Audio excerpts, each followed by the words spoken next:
हाय सुकृति। Hi sir. कैसे हो आप? Sir good. अब तो आप खैर सुकृति मैम हैं। No sir please. किडिंग। तो कैसा लग रहा है यार आपको? मतलब एग्जामिनेशन दो दो क्लियर हो गए एक बार में, वो भी जुडिशरी के। How does it feel? Sir honestly बहुत रिलीविंग फीलिंग है। खुशी से ज्यादा मुझे रिलीफ ही है कि हाँ अभी मुझे दूसरा प्रीलिम्स नहीं देना है कहीं का। पढ़ना नहीं पड़ेगा अब। हाँ अब थोड़ा मैं ब्रेक ले सकती हूँ आराम से। तो देखते हैं। वही लग रहा है सर अभी तो। तो यार मतलब आपके दो प्रीलिम्स एक साथ निकल गए लोगों से। कई बार प्रीलिम्स क्या, मतलब दो एग्जाम्स एक साथ निकल गए and a lot of people struggle कि एक बार भी नहीं निकल पाता। What do you think creates that difference? ऐसा क्यों होता है कि यार किसी का निकल रहा है तो एक बार एक दो तीन जितने एग्जाम्स दे रहे हो वो सब क्लियर हो रहे हैं? So is it something related to strategy और टू कमिटमेंट और to the quality of studies? What is it? तो तीनों ही हैं एक्चुअली जो आपने कहा एकदम। I think it hits the bull's eye. It's a combination of the three and I would say consistency is the key to to succeeding in any competitive exam. Right. So everybody starts off very uh, like with a lot of motivation, lot of जोश कि हम अच्छे से पढ़ेंगे, but sir उस जोश को जो बरकरार रख लेता है, I think over this long period of preparation, that person has greater chances of succeeding. कैसे बरकरार रखा था आपने? क्योंकि ये तो बहुत ही डाइसी जर्नी है। Remember Right. ये जिस तरीके से नोटिफिकेशन आ रही है, एग्जाम हो रहा है नहीं हो रहा है, कब हो रहा है, अनसर्टेनिटी थी, तो उसमें कैसे इस मोटिवेशन को बरकरार रखा आपने? सर एक चीज ये होती है कि डेस्परेशन भी काफी होती है, क्योंकि मुझे पता था कि मेरे पास और कोई जो फॉल बैक ऑप्शन एक नहीं था। कोई भी of course fall back options होते हैं, बट आपके दिमाग में वो रहता है कि this is my first priority, this is always what I want to do. तो वो जरूर एक डेस्परेशन वाली चीज सबसे बेस्ट मोटिवेटर होता है सर, मुझे यही लगता है। एंड सेकेंडली सर, अगर आपको बहुत चाहत है जज, जेन्युइनली उस डायरेक्शन में आप प्रयास करते हैं, आप आगे बढ़ते हैं, तो sir these are enough to keep you motivated. And sir one more thing जो मुझे एडवाइस किया गया था कि motivation is a quick burning fuel, वो जल्दी खत्म हो जाएगा। एब्सोल्युटली। तो पढ़ाई डिसिप्लिन से करिए, मोटिवेशन से मत करिए। कि अगर आपको एक दिन उठ के मोटिवेटेड नहीं भी लग रहा है तो भी आपको पता है आज मुझे डिसिप्लिन से 8 घंटे पढ़ना ही, so that would be a better thing to अच्छा, do. In some cases I also believe, and this is my personal input, कि मोटिवेशन से रिजल्ट आता है इज समटाइम्स ट्रू, रिजल्ट से मोटिवेशन आता है इज ऑलवेज ट्रू। जब दिखता है कि हाँ टारगेट्स कंप्लीट हो रहे हैं, इतने क्वेश्चंस लगा रहे हैं, बन रहा है, तो मोटिवेशन ज्यादा बढ़ जाता है अपने आप। Absolutely sir. अच्छा, आपने जो चीज कही उसमें से I have a question which is well two parter. पहला ये आपने कहा कि वो डिटर्मिनेशन होना चाहिए जज बनने का, एंड सेकंड आपने कहा कि कोई फॉल बैक ऑप्शन आपके पास नहीं था। इसमें मेरा जो क्वेश्चन है वो ये कि पहली चीज, आपको जज बनना क्यों था? मतलब you had several options, you are from NLU Bhopal and masters कर रहे हो आप एनएलयू डी से, एंड ऑप्शंस की कमी थी नहीं। So why judiciary? Point one, and point two, should a person have a plan B? Okay sir. थोड़ी थोड़ी इंटरव्यू की याद आ रही है। Sir why judiciary? Actually sir मेरे पेरेंट्स काफी चाहते थे हम्म, कि मैं गवर्नमेंट में एक नौकरी करूं। हम्म, तो और मुझे हमेशा लॉ की फील्ड से जुड़े रहना था सर। कॉलेज के बाद मैंने रियलाइज किया कि मैं काफी मुझे अच्छा लगता हम्म, है लॉ पढ़ना। हम्म, तो सर एक ऐसा गवर्नमेंट जॉब जो आपको लॉ से लाइफ लॉन्ग जोड़े रखे, और उसमें आई थिंक आई वुड से judicial services is one of the toughest. तो हाँ, सर ये मेरे पेरेंट्स का काफी इसमें रोल था, तो वो चीज है। सर मुझे थोड़ा बहुत क्रिएटिव राइटिंग में भी इंटरेस्ट था, शुरुआत से ही मुझे राइटिंग काफी पसंद है। हम्म, तो इसीलिए सर एक ऐसा जॉब जहाँ लॉ की एप्लीकेशन भी मैं कर सकती हूँ और थोड़ा राइटिंग तो करना ही पड़ेगा सर राइट, जजमेंट लिखने में, तो सर मुझे थोड़ा परफेक्ट कॉम्बिनेशन लगा मेरे राइट। लिए। And yes. Fall back option आपने क्यों नहीं रखा था? मतलब मोस्टली पीपल आस्क मी कि प्लान बी होना चाहिए या नहीं होना चाहिए, and I keep it subjective, but what was your reason for not having any plan B? सो मुझे ऐसा लगता है कि प्लान बी हमेशा अगर आप रख के चलेंगे तो आप जो चीज करना चाह रहे हैं आप उसको अपना फुल एफर्ट नहीं देंगे। At least on a personal experience level I would से कि मैं थोड़ा सा रिलैक्स हो जाऊंगी। लेकिन जब मुझे पता है कि और कुछ नहीं है, बस यही करना है और ये नहीं हुआ तो फिर दिक्कत हो जाएगी, तो मैं बेटर कर सकूंगी। And I think human nature भी है सर, तो एब्सोल्युटली। इसीलिए नहीं रखा। But sir I would honestly also say थोड़ा डर लगने लगता है जब आप when you are 2 years into the preparation और नौकरी नहीं लगी है कॉलेज के 2 साल के बाद भी, तो सर थोड़ा बहुत डर लगने लगता है। लेकिन मुझे लगता है सर थोड़ा आप वो डर को साइड पे रख के अपना काम करते रहें तो चल जाएगा सर। एक्सटर्नल प्रेशर भी था क्या बिकॉज ऑफ दिस प्रिपरेशन की 2 साल हो गए एंड आस पड़ोस वाले अब फैमिली वाले रिलेटिव्स परेशान कर रहे हैं? सर खैर परेशान तो इतना किसी ने नहीं किया। और इनफैक्ट सर मैं तो घर पे ही रह के मैंने प्रिपेयर किया, दिल्ली में ही रह के। तो पेरेंट्स तो पूरे टाइम मुझे 24 घंटे देख रहे थे कि मैं क्या कर रही हूँ। हम्म, तो सर प्रेशर एज सच तो नहीं था। लेकिन हाँ, क्योंकि वो भी आपको चाहते हैं देखना कि आप जल्दी से आगे जल्दी बढ़े। आप सेटल हो, नौकरी लगे। तो वो जरूर एक खुद को ही लगता था कि काश मैं इनके लिए ही हो जाए तो इनको रिलीफ मिल जाएगा सर। तो तो वो हाँ सर, यस। आप अच्छा एक चीज बताइए कि आपने प्रिपरेशन काफी समय से शुरू करी, जनरल स्ट्रैटेजी जनरल अप्रोच क्या थी आपकी? प्रीलिम्स का पढ़ते थे या मेन सेंट्रिक ही रहा शुरू से? सर सबसे पहले एक्चुअली मैं प्रेपरेशन में किसी भी कंपेटिटिव एग्जाम में सर, जैसे जब मैं क्लैट भी दे रही थी तब से ही मैंने ये रूल फॉलो किया, सबसे पहले मैं पीवाईक्यूज देखती थी राइट। किसी भी। तो सर मैंने मेंस और प्रीलिम्स दोनों के प्रीवियस ईयर क्वेश्चंस देखे।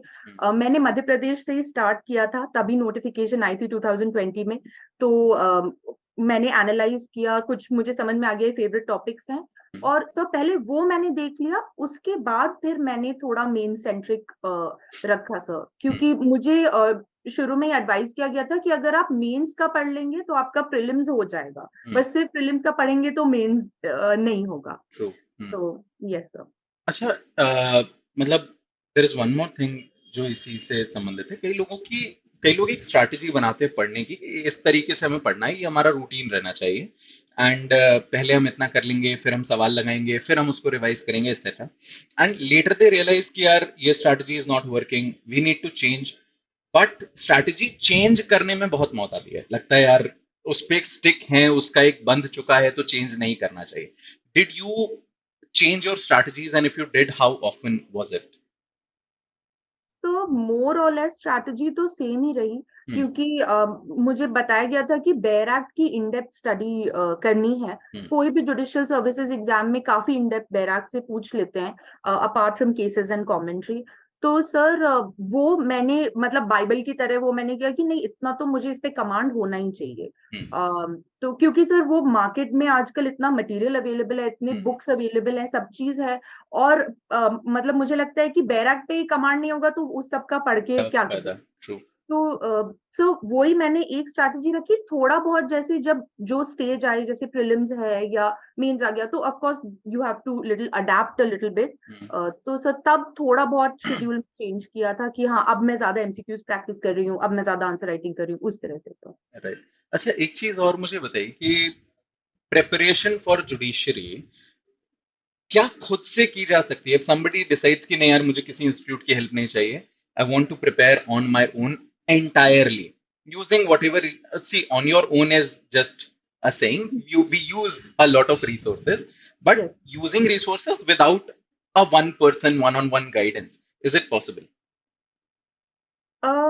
So I would say it's a very person to person thing, but what I realized is that मैं ये अकेले नहीं कर सकती थी। Hmm. मुझे गाइडेंस की जरूरत बिल्कुल थी, क्योंकि I have faced failure. MP का पहला वाला जो अटेम्प्ट था उसमें मेंस नहीं हुआ था, तो मुझे रियलाइज हुआ मैंने मिस्टेक की थी कुछ ना कुछ अपने प्रेपरेशन में। तो सर फिर मैंने बहुत एक्सटेंसिवली हेल्प ली काफी। आपसे तो कितनी बार मेरी बात भी होती थी। Hmm. सो सर मुझे लगता है गाइडेंस तो चाहिए। मतलब I would say it would get really difficult without guidance sir, क्योंकि the competition is very tough sir. हाँ, कंपटीशन टफ है। And it the competition is not tough because of the syllabus, it's because of the less number of seats and high number of applicants. Absolutely sir, yes sir. Syllabus उतना difficult नहीं है, मतलब है difficult, but अगर आप वाकई मेहनत करते हो तो it's not as tough as like अंधा कुआं यूपीएससी और समथिंग कि यार हो जी ही जी पता नहीं सर। क्या आ जाएगा. यू नो जी what you can expect from this exam. Yes. Nice. So एक आपके 3 स्टेजेस हैं, prelims, mains and interview. Mostly आप इसी के अकॉर्डिंग चीजों को चेंज करते रहे, अपने स्ट्रैटेजीज को चेंज करते रहे. बट एक सबसे ज्यादा डाइसी चीज जो होती है वो होता है इंटरव्यू. हाउ डिड जी you manage that? Sir interview के लिए एक्चुअली एक मैंने पर्सनल स्ट्रैटेजी अपनी रखी थी। तो मैं क्या करती थी जब मैं बैराक पढ़ रही होती थी, I had a habit of reading aloud. तो उसमें क्या होता है कि आपके जो वो लीगल टर्म्स एंड टर्मिनोलॉजीज हैं, because you are practising speaking also, तो वो थोड़े बहुत आपके बोलचाल की भाषा में भी बहुत कॉन्वर्जेशनली आ जाता है। राइट. वो एक अच्छी चीज होती है। तो सर वो मैंने जरूर किया था कि अगर मैं इंटरव्यू की प्रेपरेशन कर रही हूँ, और मुझे लकीली थोड़ा टाइम भी 1 महीना मिल गया था फॉर बोथ माय इंटरव्यूज, तो मैंने जो भी पढ़ाई की मैं कोशिश करती थी जितना मैं बोल बोल के पढ़ सकूं और अपने आप को फ्लुएंट थोड़ा कर सकूं बोलने में। तो वो मैंने जरूर एक पर्सनल लेवल पे किया। सब मॉक इंटरव्यूज भी किए ताकि मैं थोड़ा सा फेमिलियर हो जाऊं, वो थोड़े अनकंफर्टेबल इन्वायरमेंट से फेमिलियर हो जाऊं। बट सर मैं आपको अगर ऑनेस्टली अपना एक्सपीरियंस बताऊंगी तो कोई भी मॉक इंटरव्यू या कुछ भी, आई एम नॉट सेइंग नहीं करना चाहिए, but I am just saying कि असली में जब होता है, जब आप असली में अंदर जाते हो और वहाँ ऑनरेबल हाई कोर्ट जजेस आप बैठे हुए हैं, तो आप मतलब it's a very different experience, nothing can prepare you for right. That. So अच्छा, अपना दिमाग भी काम नहीं करता ना उस टाइम पे उतना. जी सर। आप जोन आउट हो ही चुके होते हो आधे से ज्यादा. हाँ, डर डर लगता है सर, डर एक्चुअली आई वुड लगता नॉट लाई, डर लगता है। है. एंड उस डर को कैसे ओवरकम किया था? सो मैंने बस सोचा कि यहाँ तक मैं पहुंची हूँ, तो कुछ इतनी मैंने मेहनत करी है तो अब उसको वेस्ट नहीं जाने दे सकते 2 मिनट की नर्वसनेस के चक्कर में। राइट. तो सर क्योंकि थोड़ा बहुत तो वो ग्रिल करेंगे ही सर। हम्म. वो देखना चाहते हैं कि आप प्रेशर के अंडर कैसे परफॉर्म करते हैं। हम्म. थोड़ा जल्दी जल्दी, क्योंकि आप जल्दी आंसर नहीं देंगे तो वो दूसरे क्वेश्चन में मूव कर जाते हैं, ये भी होता है काफी। तो क्योंकि वो पूरे दिन तो बैठे नहीं, इतने सारे लोग बाकी हैं इंटरव्यू देने के लिए, तो the circumstances are such that it's a very high pressure environment sir, but जब आपके दिमाग में वो चीज क्लियर है कि यहाँ तक पहुंचे, अब इसको वेस्ट नहीं जाने देना, अपना बेस्ट करना है, तो किसी तरह आप कर लेते हो सर। अच्छा, आपने कहा इतनी मेहनत करी, इतना टाइम आप डिवोट किया जाता है for the entire process of this जी एग्जामिनेशन. इट टेक्स अराउंड 1 साल, 1.25 साल का time for this examination to complete. शुरू जी नोटिफिकेशन से लेकर फाइनल आपका पोस्टिंग तक इट टेक्स अराउंड 1 सवा साल का टाइम. बिल्कुल। अब इस दौरान बहुत सारे बच्चे त्याग की मूर्ति बन जाते हैं कि I will not do anything else. How right और रॉन्ग इज दैट? कि मैं एंटरटेनमेंट छोड़ दूं, फंक्शन सब छोड़ दूं, everything I leave, I just study the entire day. So देखिए थोड़ा एक मिडिल पाथ पे चलना चाहिए आई थिंक, क्योंकि मैंने भी वैसे ही किया था कि जो मेरे पर्सनल डिस्ट्रैक्शंस हैं जैसे सोशल मीडिया है या कुछ, अगर मुझे मूवी देखने का मन कर रहा है एक्सेट्रा, तो वो मैंने थोड़ा तो कर्टेल किया था सर। स्पेशली जब एग्जाम पास आ रहा है और इतने एक्चुअली जो मेरा जो एक्सपीरियंस रहा वो बहुत जल्दी जल्दी एग्जाम्स होते रहे। Between April and August I had written 2 prelims 2 mains, it was right. Too हाँ. क्विक। तो थोड़ा ऑफकोर्स सैक्रिफाइस तो आपको गिव अप तो करना ही पड़ेगा। बट सर आई थिंक कि अ, अगर आप अपना टाइम मैनेज कर लेते हैं तो मतलब you can still go out with your friends, socialise a little, आप वीक में एक दिन अपने आप को ब्रेक दे भी सकते हैं आराम से। और घर वालों के साथ बैठ के बातचीत करना, and you need that also I think. कुछ राइट. इंटेंजिबल्स भी होते हैं प्रेपरेशन के टाइम में which give you lot of energy, lot of courage to handle the preparation. तो सर थोड़ा सा बैलेंस करके चलें तो वही अच्छा रहेगा। अभी जैसे आपने बोला कि अगर आप अपना टाइम अच्छे से मैनेज कर लेते हैं, so how should a person ideally manage their time, और is there something that they can do to get optimum utilisation of their time? तो आई थिंक मुझे अपने लिए सबसे ज्यादा लगता था कि अगर मैंने अच्छे से रेस्ट कर लिया है, रात में मैं अच्छे से सो गई हूँ, दिन में मैं थोड़ी देर आई हैव नैप, तो मुझे लगता था I am good to go, मैं अच्छे से पढ़ाई कर सकती हूँ। अब उसमें मैं देर रात तक अगर मूवी देखती रहूंगी या कुछ करूंगी तो वो बड़ा, फिर अगले दिन भी मैं थकी हुई रहूंगी and then the whole day just तो इसीलिए सर थोड़ा सा I think optimum utilization of time is not the actual utilization, but what you are doing in your leisure time, which determines how productive you will be for the rest of the time. Very nice. This is a very nice advice actually. कि it's not about optimum utilization, it's about कि leisure time में आप क्या कर रहे हो, कि उसका क्या नतीजा निकलने वाला है. बिल्कुल. Sleep is of paramount importance, of course. Absolutely, absolutely, Right. sir. वो तो छूट ही नहीं सकती. चलो, anyways. Uh, so there are a couple of more things that I want before I end this. So one very important. What is that one thing that you would suggest judiciary gold students or any judiciary aspirant that they should keep in mind to while preparing for this examination? So two things actually I would say. Uh-huh. सबसे पहली चीज तो ये जो exams हैं, तो कुछ exams ऐसे हैं गवर्नमेंट एग्जाम्स जो हमें पता है हर साल होने ही है. For instance civil services, you know it follows a very set pattern and that is the system of exam. But for judiciary it's a notification and vacancy based thing. तो अगर इस साल नोटिफिकेशन आ गई, नॉट नेसेसरीली वो 2 साल के बाद आपको अपॉर्चुनिटी मिलेगी. ऐसा हो सकता है. एंड हम लोग तो पैंडेमिक वाला बैच थे सर, तो इसीलिए उसमें और हमें काफी वेट करना पड़ा, काफी डिलेज भी हुए. तो मुझे लगता है sir, for for the judicial services exam you should strike while the iron is hot. Like that's what I think.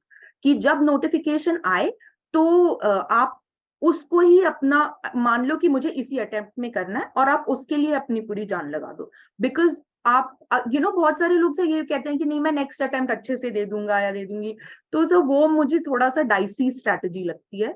वैसा नहीं करना चाहिए. जो है अभी सामने आप उतना करो. तो एक ये चीज है सर.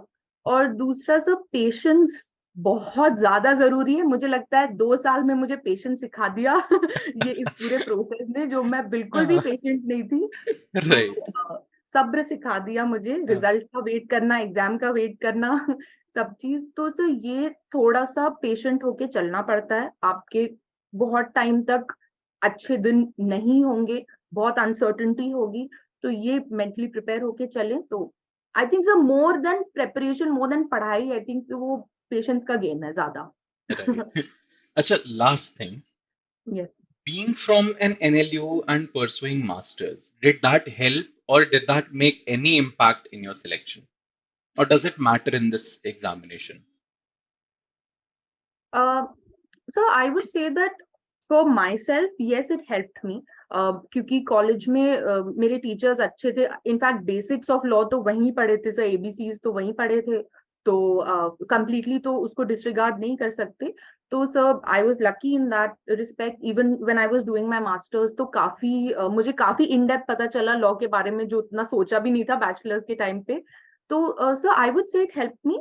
बट अगर कोई ट्रेडिशनल यूनिवर्सिटीज से है और एनएलयू से नहीं है, तो सर मुझे लगता है आप लॉ अच्छे से पढ़ते हैं तो आपका हो जाएगा. उसमें कोई डरने की बात नहीं. आपकी तैयारी ज्यादा मैटर करती है, ये नहीं कि आप कहाँ से आ रहे हो.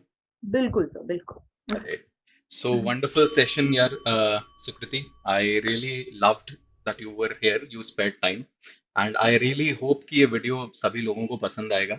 As in सब लोगों को इससे काफी कुछ सीखने को मिलेगा इस वीडियो से. And बहुत सारे लोग आप ही को फॉलो करते हुए they'll also become judges in several states. Thank you so much. Thank you sir, thank you so much.